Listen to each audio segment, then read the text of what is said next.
پہلے order of the ایلومیناٹی، وہ order of the ایلومیناٹی 1776 میں قائم کیا گیا تھا، یہودیوں کی سازش، وہ آج تک چل رہی ہے۔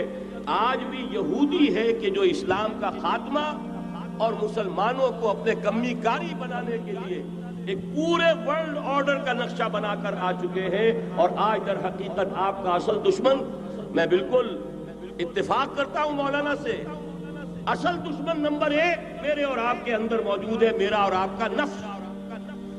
اصل دشمن یہ ہے، نفس ما ہم کم طرف فرعون نیز لیکن او رعون ایرعون نیز۔ اور دوسرا خارجی دشمن سب سے بڑا یہودی، لیکن یہ کہ اس وقت کے اور اس وقت کے حالات سے ایک بڑا فرق واقع ہوا۔ آج یہودی عیسائی پر مسلط ہو چکا، یہودیوں نے پورا عالم عیسائیت فتح کر لیا، آج پورا عالم عیسائیت یہودیت کا اعلی کار بن چکا ہے۔ چنانچہ پہلے تو ایک ہی بات تھی، یہ تو تقریباً 300-400 سال قبل ہو چکا، کہ west white Anglo Saxon Protestants یہ تو اعلی کار بن گئے تھے آج سے صدیوں پہلے، انہی کے ذریعے سے یورپ کے اندر انہوں نے سود کی اجازت حاصل کی، انہی کے ذریعے سے یہ ساری فحاشی اور یہ ساری عریانی کا جو بازار گرم کیا، یہ در حقیقت آزاد خیالی، لبرلزم، حریت فکر، حریت عمل، میں آزاد ہوں، میں ننگا جانا چاہتا ہوں بازار میں، آپ کون ہوتے روکنے والے؟ آپ اپنی آنکھیں بند کر لیں، ہم آزاد ہیں، ہم 2 مرد ہیں، شادی کرنا چاہتے ہیں، شوہر اور بیوی کی حیثیت سے رہنا چاہتے ہیں، آپ کون اعتراض کرنے والے؟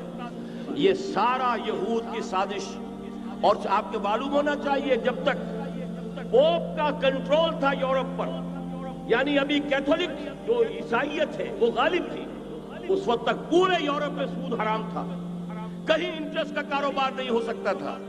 یہ پروٹیسٹنٹس کے ذریعے سے اس کی اجازت حاصل کی، نتیجہ یہ نکلا، علامہ اقبال شاعر مشرق اس صدی کے آغاز میں گیا تھا یورپ، اور وہاں جا کر اس نے دیکھ لیا تھا فرنگ کی رگے جہاں پنجے یہود میں، معاشی اعتبار سے یہودیوں نے پورے یورپ کے اوپر اپنا تسلط قائم کر لیا تھا۔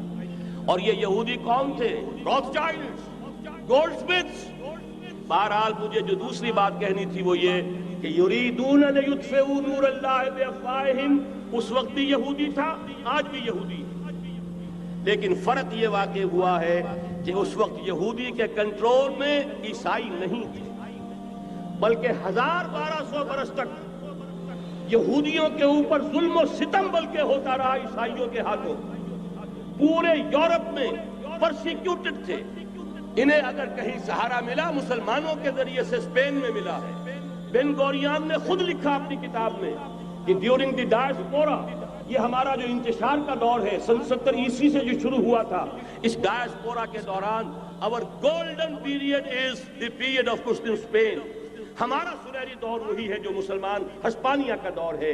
انہیں آرام ملا، انہیں پروٹیکشن ملی، انہیں عیش ملے، اور وہیں سے انہوں نے عیسائیت کے اندر لقب لگا کر اور وہاں سے اپنے راستے پیدا کیے۔ اور دوسرا کام یہ کیا، عیسائیوں کی عداوت کا رخ اپنی بجائے مسلمانوں کی طرف کرنا۔ یہ ہے ہوشیاری، یہ ہے چالاکی۔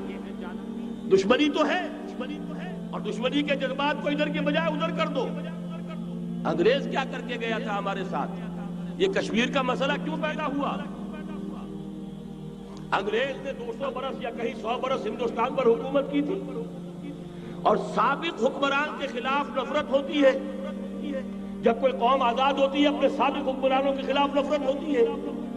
اس نفرت کو روکا کہ ان کی آپس میں نفرت کے لیے کشمیر کی ہڈی ڈال جاؤ، آپس میں لڑتے رہے، آپس میں لڑتے رہے، ہمارے سے ہماری طرف دوستی کا ہاتھ وہ بھی بڑھائیں یہ بھی بڑھائیں۔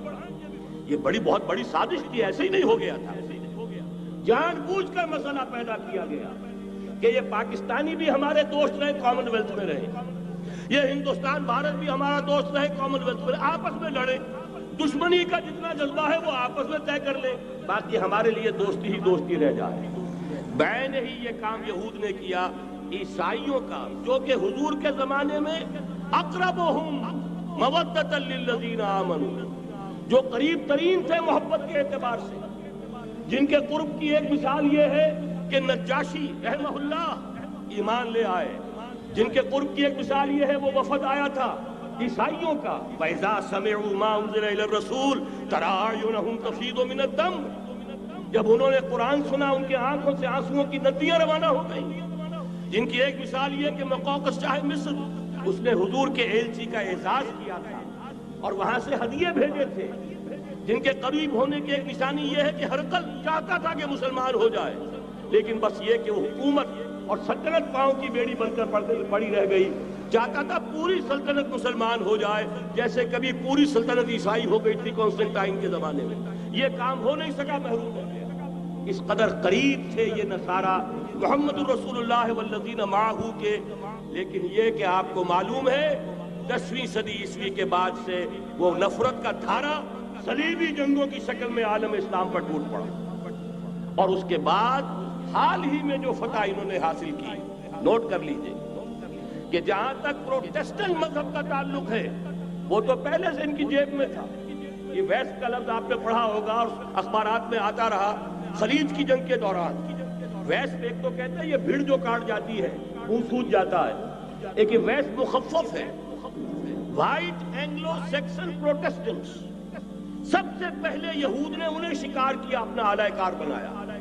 یہی وجہ ہے آپ کو معلوم ہے 1917 میں انگریزوں کے ذریعے سے انہیں یہ اجازت ملی کہ فلسطین میں زمینیں بھی خرید سکتے ہیں، جائیدادیں بھی خرید سکتے ہیں۔ بالفور ڈیکلریشن انگلستان کا وزیر خارجہ تھا جس نے کہ یہ اجازت دلوائی ہے، ورنہ یہ کہ خلافت عثمانیہ جب تک قائم رہی ہے، خلیفہ عثمانی ترک خلیفہ نے اجازت نہیں دی۔ اس لیے کہ حضرت عمر رضی اللہ تعالیٰ عنہ نے، یہ بھی اب تاریخ کی ایک حقیقت بیان کر رہا ہوں جو شاید بہت سے حضرات کے علم میں نہ ہو، کہ جب یروشلم کے عیسائیوں نے سرنڈر کیا ہے یروشلم، حضرت عمر آئے ہیں، تشریف لائے ہیں مدینہ منورہ سے چارج لینے کے لیے، اس وقت جو ٹریٹی لکھی گئی ہے، جو معاہدہ ہوا ہے، اس میں وہاں کے یہودیوں، یہاں کے عیسائیوں نے طے کرایا تھا کہ یہاں آپ یہودیوں کو آباد ہونے کی اجازت نہیں دیں گے۔ یہودی آ سکتا ہے، زیارت کر سکتا ہے، اپنے مقامات مقدسہ کو آ کر دیکھ سکتا ہے، یہاں آباد نہیں ہو سکتا۔ اور یہ کون شرط رکھ رہا ہے؟ عیسائی۔ اس وقت تک عیسائیوں کی دشمنی یہودیوں کے ساتھ اس درجے میں تھی، اور یہی حضرت عمر رضی اللہ تعالیٰ عنہ کی وہ شرط تھی کہ سلاطین عثمانیہ، خلفاء عثمانیہ نے بھی، حالانکہ یہودیوں نے بڑی سے بڑی رشوت دینے کی کوشش کی ہے، سلطان عبدالحمید خان کو یوں سمجھیے کہ سیم و زر سے خریدنے کی کوشش کی ہے، لیکن اس کے باوجود ان کا کہ جو فیصلہ حضرت عمر کر گئے تھے، جو کمٹمنٹ رضی اللہ تعالیٰ عنہ ان کی ہے، میں اس سے سرے منہ انحراف نہیں کر سکتا۔ اصل میں اسی کی تو صدا ہے جو فری میسنری کے ذریعے سے خلافت کا خاتمہ کرایا گیا، کہ یہی سب سے بڑی رکاوٹ ہے۔ اگر خلافت ختم نہ ہوتی اور اگر کہیں جہاد کا اعلان خلیفہ عثمانی کی طرف سے ہو گیا ہوتا تو یہ کہی تھی بات، جب حضرت شیخ الہند رحمۃ اللہ علیہ جب یہ اسیری میں تھے مالٹا میں، تو وہاں کا انگریز کمانڈنٹ، اس نے کیونکہ وہ مرید ہو گیا تھا یا کم سے کم عقیدت مند ہو گیا تھا، ایک روز حضرت شیخ الہند نے ان سے سوال کیا اس شخص سے کہ آپ لوگ ہماری خلافت کے پیچھے کیوں پڑے ہوئے؟ یہ تو بیمار، تم خود کہتے ہو یورپ کا مرد بیمار ترکی، آپ کو کیا ڈر ہے اس سے؟ آپ کیوں اس بیچاری خلافت کے در پہ ہیں؟ اس شخص نے جواب دیا تھا، مولانا اتنے بھول پن کے ساتھ بات نہ کیجئے، ہم بھی جانتے ہیں، آپ بھی جانتے ہیں، اگر کہیں خلافت عثمانیہ کی طرف سے جہاد کا اعلان ہو گیا تو پورے عالم اسلام سے لاکھوں مسلمان اپنے سروں سے کفن باندھ کر نکل آئیں گے۔ آج اس گئے گزرے دور میں بھی اس کمزور اور یوں سمجھیے کہ نام نہاد خلافت کے اندر اتنی جان ہے، اتنی طاقت ہے، لہذا اس کو ختم کیا گیا، اور ختم کرایا گیا کن کے ذریعے سے؟ وہ جو مسلمان کہلاتے ہیں تھے فری میسن، مصطفیٰ کمال پاشا فری میسن، اور اس کے ذریعے سے انہوں نے سارے کام جو کروائے وہ در حقیقت اپنی سازشوں کے ذریعے سے اور مسلمانوں کو استعمال کر کے۔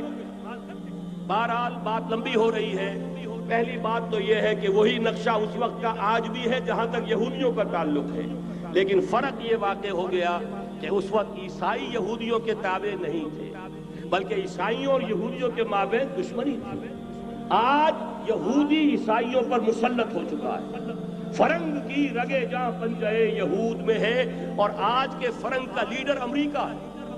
امریکہ کا صدر یوں سمجھیے کہ وہ ان یہودیوں کا غلام ہے، مجال نہیں کہ ان کی مرضی سے ادھر سے ادھر ہو جائے، اور اگر کوئی غلطی سے ادھر سے ادھر ہو جائے تو اس کا پتہ چاک ہو جائے گا۔ آپ دیکھیے کیا حشر ہوا ہے بش کا، حالانکہ بہت بڑا ہیرو بن کر نکلا تھا گلف وار سے، لیکن ذرا سا ایک بیان دے دیا تھا کہ جو اسرائیل کو پسند نہیں آیا، تو جو الیکشن میں چاروں شانے چت ہوا ہے اس کا جو حشر ہوا ہے وہ دیکھ لیجیے۔ تو پہلی بات تو یہ سمجھ لیجئے کہ آج بھی یہودی، یہ نیو ورلڈ آرڈر ہے، نیو ورلڈ آرڈر، اور اس میں عیسائی دنیا اس کی آلہ کار ہے۔